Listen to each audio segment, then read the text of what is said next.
Hi, you probably don't know me, but odds are you feel bad for me. You see, I'm Prospector's wife, Tara. I know what you're thinking. Oh, that poor woman. The truth is, he's the sweetest guy. Most of the time.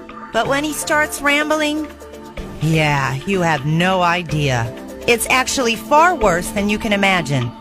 In fact, here's a little taste of my world.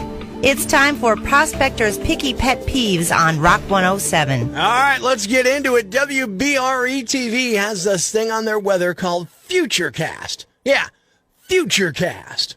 What do they think forecast means? You don't need to come up with some cutesy way to say it's about the future. That's what forecast implies. You don't do a forecast about yesterday's weather. That's called a report.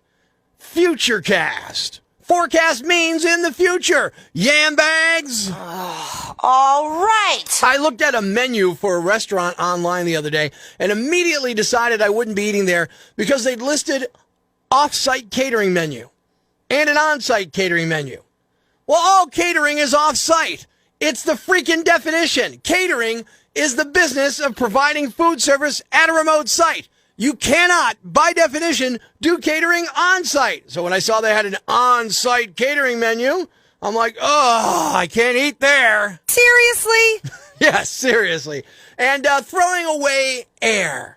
Yeah, it happens in my house all the time. Outside of me, no one ever breaks down a box or crushes cans or water bottles. They just toss them in the garbage or the recycling bin. And then they bitch that they fill up so quickly.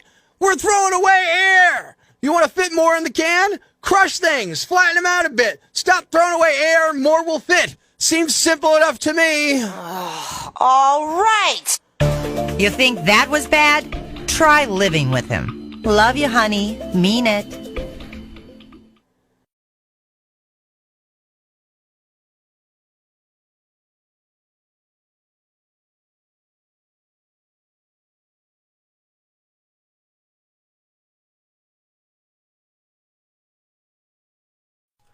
My wife made me watch them. Good morning, I'm Rock 107's Prospector. Okay, that's not fair. My wife wanted to watch the Emmys. She's always awesome about me watching Rams football or Rangers hockey and stuff like that. So I'm like, yeah, of course, watch the Emmys. Use the big screen TV downstairs. I'll go upstairs and watch the football game, the Eagles game last night. But I didn't make it that far. I ended up watching most of the Eagles game on my iPad, and I watched the Emmys, probably because it started off strong with Anthony Anderson as the host. I thought he was great. But one of the show's highlights was early on, too. Christina Applegate coming out to present an award and getting a standing O, and then joking about the crowd shaming her. She's an Emmy winner and a nominee again tonight. It is my honor to introduce Christina Applegate. Thank you so much. Oh, my God. You're totally shaming me with disability by standing up. It's fine. Okay. As I mentioned, Anthony Anderson was the host. I think he did a great job. He recruited his mama, Doris, who, quite frankly, is on everything with him, to cut people off when their acceptance speeches went too long.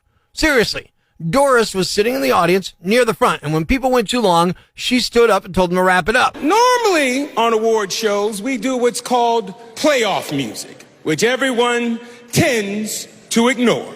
This year, I've got something that nobody can ignore. My mama. Tonight, my mama, she is going to be the Emmys playoff mama.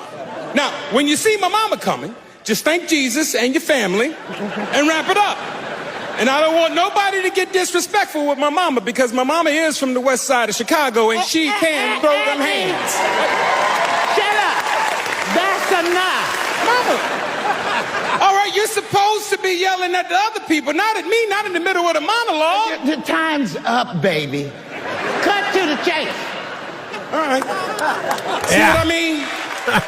And it was funny. Jennifer Coolidge was winning for White Lotus, and she faced a wrath. But as funny as the bit was, John Oliver made it even better when his show last week tonight won an Emmy for Outstanding Scripted Variety Series. He thanked all the appropriate people and then said, quote, "I'm not leaving without getting played off by Anthony Anderson's mom." I am not leaving without getting played off by Anthony Anderson's mom, so I'm going to start reading off the names of the Liverpool football team. In goal, Alisson Becker.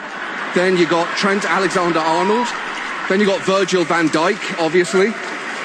Oh, she's not here. I can get through the whole team then. Baby. Oh, I would like to thank Jesus and my family. Thank you. Okay. Okay. Lots of big winners on the night. Elton John, who wasn't at the ceremony but completed his EGOT when he got a concert special Emmy for Elton John Live Farewell from Dodger Stadium. The night's big winners, Succession, The Bear with 6 wins, and Limited Series Beef with 5. So to recap, The Bear on TV, huge winner. The Bears on a football field, not so much.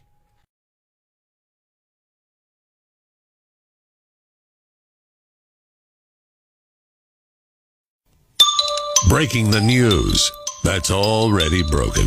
It's time for Prospector's Briefs on Rock 107. The 75th annual Primetime Emmy Awards were last night. The In Memoriam segment featured the Rams, the Eagles, Dallas Cowboys, and Cleveland Browns. CVS began closing pharmacies in Target. Target customers are too busy beating the hell out of each other for pink Stanley tumblers to notice. 3 New York City subways have derailed in the past month. Fortunately, New Yorkers are used to train wrecks thanks to the jets. It's 60 Minutes meets Gone in 60 Seconds. Tune in tomorrow for Prospector's Briefs on Rock 107. Is ordering states to stop putting funny messages on highway signs.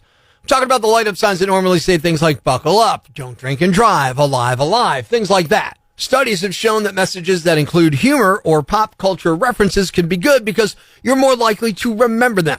Some states even let you submit your own ideas, but the Department of Transportation at a federal level claims they can also be dangerous, take longer to read, and cause crashes due to distracted driving. And they also can confuse people.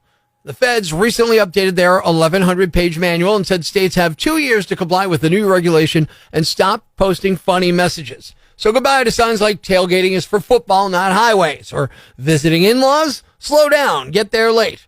Lots of turn signal ones, too. Don't be a stinker, use your blinker. That's gone. Does your blinker not work or what? Gone. Turn signals are the original instant message. Not going to see it anymore. Or like the Ghostbuster reference sign. Who are you going to call? Nobody, because you're driving. They're out. Remember that Christmas sign in Ohio? Life is fragile, drive safe. Classic, right? Yeah. Gone. Now, thanks to the feds, no more of those clever references. It's like they're saying no fun allowed on the freeway. So get ready for a more serious commute, okay? 2 years from now, as you're driving down 81, those signs will be as dry as the Sahara. And the only thing funny on the road will be your attempt to parallel park.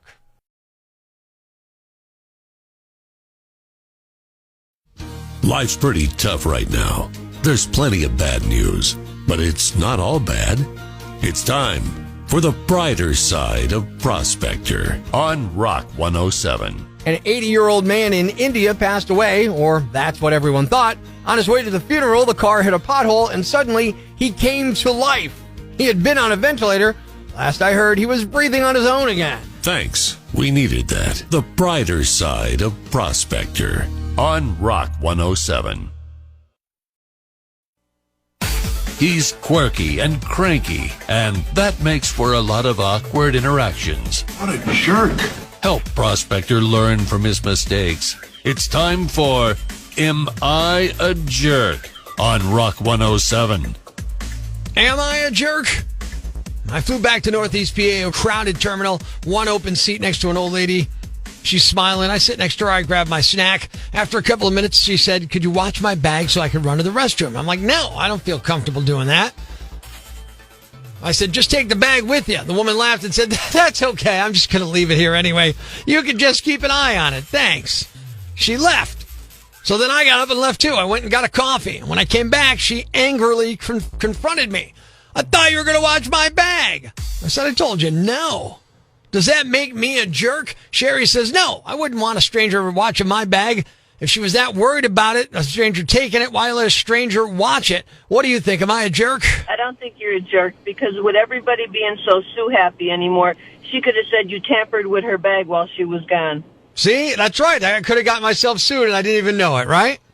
Exactly. They would have kicked you off the plane. You wouldn't have gone where you were going. It would have been pandemonium and I would have been in trouble. Jack says, no, she could have taken the purse with her while she was gone, so you're not a jerk. Mike simply says, yes, you're a jerk. What do you think? Rock 107. Yeah, is this Prospector? Yes, it is.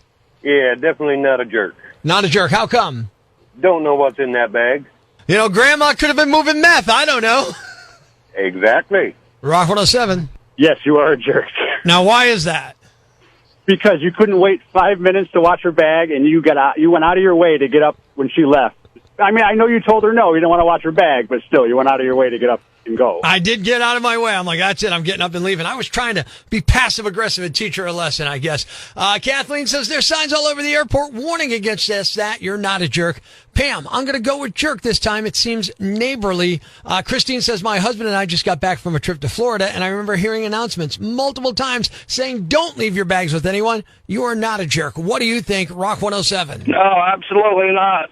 I mean, that lady was the jerk, if you ask me, because really, all the things that could possibly happen and get yourself in the jam. Plus, she doesn't know me. I could have been some kind of malcontent ne'er-do-well and took it when she was gone.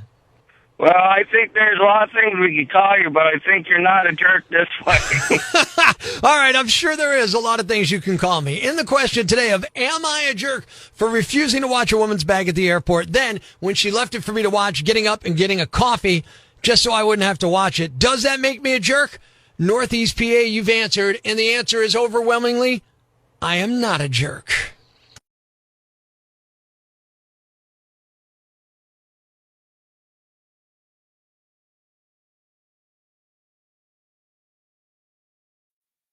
Ladies and gentlemen, grab the kids, call your neighbors, and gather round the radio. It's now time to announce the winner of Prospector's Jam Bag of the Day, as decided by you at rock107.com. We uncover the most baffling, ridiculous, pathetic, cockeyed, laughable, preposterous blunders in the world of misdeeds. Nominee number 1. No one likes to be stuck in rush hour traffic. Doesn't matter if you're an adult going home from work, a bored kid in the back seat, or a retail theft ring. 4 people robbed a Bloomingdale's in Washington, D.C. last week and got away with more than $4,500 in designer handbags. Then they hopped in an SUV and sped off. They didn't get too far, though, before things slowed down because they were making their getaway on a D.C. interstate at 5 p.m. on a Friday, and the rush hour traffic was heavy. Cops were able to comb through the other vehicles and catch up with the crew. They pulled the vehicle over, apprehended all 4 thieves, and recovered the stolen bags. The thieves were charged with grand larceny, conspiracy to commit larceny, and larceny with intent to sell. Nominee number 2. I'd probably go for the first option here, but who knows? With inflation, that generic Flonase might cost like $600 someday. A guy in East Texas named Roderick Jackson is suing Walmart and demanding $100 million, or he says he'll take unlimited free shopping for life.